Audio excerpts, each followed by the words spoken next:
Marhaban bikum fi Arrobo Al Khali. Welcome to the empty quarter.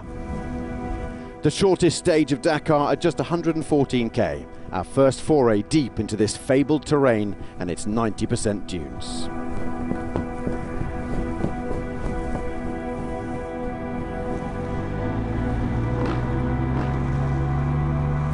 The bikes classification yesterday ended with Skylar Howes leading Toby Price by just 3 seconds. Luciano Benavides scored a second win in 3 specials, Howes and Price second and third. They had all started way down though, and it seemed like leading out was a huge disadvantage, as Ross Branch, Daniel Sanders and Mason Klein all finished in the 20s. Would it be a similar story today? Very simple answer, yes. Yesterday's top 3 finished 13th, 17th and 18th.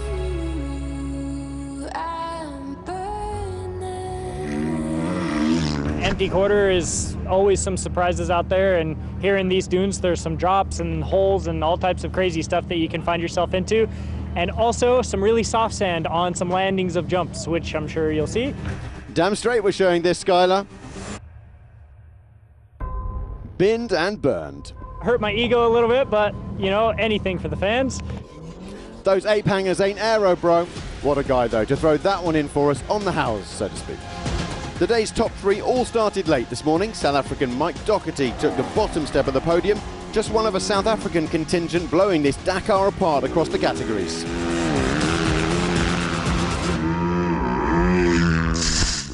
I was really hoping I could win that stage. Like I put everything into that, and I guess I came up short. Bit harsh on yourself there, Mike. That was a cracking stage. Adrian van Beveren was second, despite getting smashed yesterday by Mason Klein. He was leading at kilometre 39, 60 and 84, but the Frenchman couldn't hang on. But Ross Branch enjoyed himself in the sand, and having run out of fuel on stages 5 and 6, he's back to being the hero for Hero. The Motswana with the bandana was quickest at the last 3 checkpoints, winning by 21 seconds. Sometimes you have to push the boundaries a little bit and trying to look at the road book, make sure you're going in the right direction, jumping off dunes, and it was insane, but yeah, it was good. Happy to be in one piece. It's all changed in the overall. Kevin Benavides, 2021 champion, now leads with Howes and Price 129 and 210 down. Nothing, basically. Both Branch's wins have come the day after he was 28th and Luciano won, so presumably Branch will finish 28th tomorrow as Luciano takes the day. And another South African, Sharon Moore, is leading the original by Motul class. Today he was slapped with a big penalty, but his lead is still 21 minutes. And from one Ross to Medeiros, Marcelo led from start to finish in the quads. A 5th podium for the Brazilian, but a first win this year. No real change overall, of course. Giroux's French procession is still looking secure. 2 Argentinians chasing are well back. It'll be champagne and foie gras in Daman rather than steak and Malbec.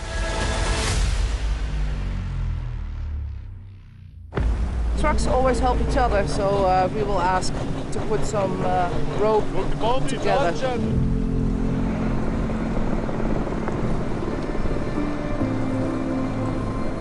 These are the crews showing some pluck.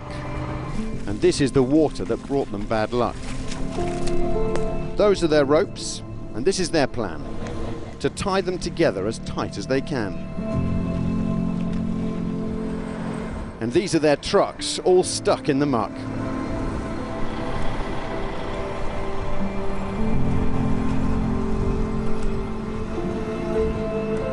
This is the track that was taking them back through the sand and the mud to the next bivouac. And this is the moment their ropes all broke and their best laid plan went up in smoke. This is the buggy, all muddy and brown. As they tried to get free, the driver jumped down.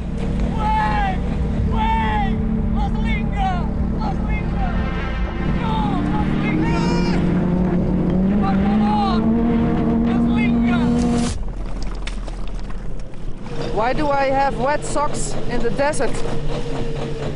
That's the big question. These are the sand plates stuck in the ground, but here are some rocks that a French lady found. I'm collecting rocks to stop us sinking further into the mud, because we are already stuck pretty deep. These are the ruts as they think what to do. We'll all work together, like that we'll pull through.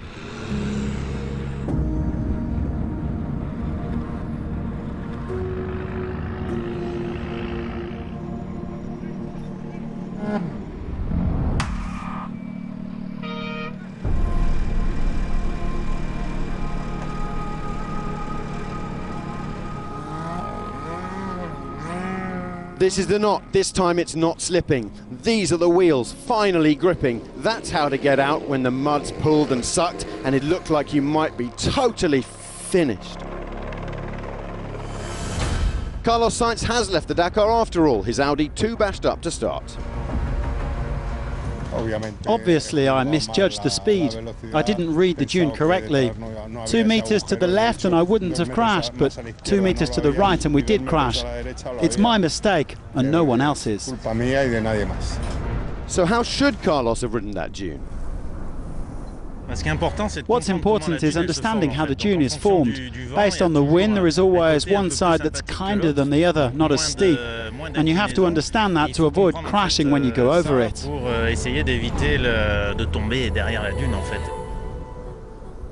And then what's very important here is the colour of the dunes. It shows if a dune will carry you, if the sand is more or less soft. And Nasser is a master at that. Mr. Dakar may be out of the race, the King of Spain has gone too, but His Royal Hilux, the Sheikh of Dakar, is cruising across the sand towards a 5th coronation, and armed with experience, expertise and expectation, there's little to fear for him in the empty quarter. 4th place today for Nasser Al-Attiyah, behind Lucas Moraes. And let's show some love to another Brazilian excelling at this edition. Having never raced in sand before, the 32-year-old finished 3rd at Baku Dubai in December, even winning the opener. He's a rookie here, but surely he has a big Dakar future.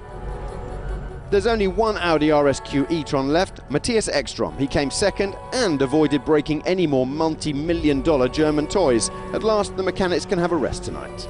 Yesterday, ProDrive cars got a 1-2-3 on the podium. Today, Sebastian Loeb made it win-win-win for him.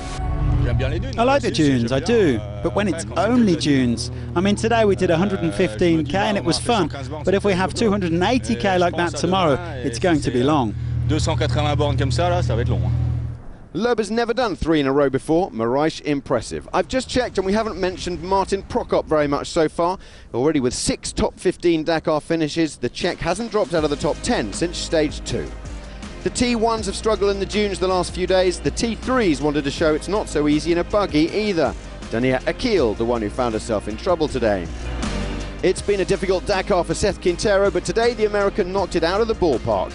He and Dennis Sentz were the 7th quickest on 4 wheels, even beating 44 of 50 cars in the T1 class. Guillaume de Mervier still leads overall, despite rolling and finishing 11th, but his cushion is now just 7:48 over AJ. And if T4 is what you're here for, this bit's for you. Gerard Farres, super fast and finished first. The top 4 on the special are the top 4 overall. Marek and Eric Gottschall both beat the overall leader today, and Rokas Baszuska know he's a marked man. Yesterday was Janus Day. Today, another strong ride from the Dutch boss de Roy Iveco, 3rd. It's really not easy to drive those 10-tonners through this soft, dry sand. He lost time yesterday. Mitchell van den Brink helped pull 3 trucks out of the mud, and his good deeds were rewarded, 20 seconds behind in 2nd. Pascal Debar, whose last results read 7, 6, 4, 2, and now 1. He did win a special back in 2016. Today, he completed a Dutch 1-2-3. After a race incident, leader Alice Loprijs withdrew this morning. Janus van Kasteren takes over. And so here we are, 10 specials down, 4 to go, and the desert adventure we've been looking forward to has begun. Tomorrow, a marathon stage. Competitors have no assistance after the special, and they can only work on their own vehicle for an hour. Testing, bleak, 273k, and of course, winning, chasing, or just surviving will leave them all utterly empty.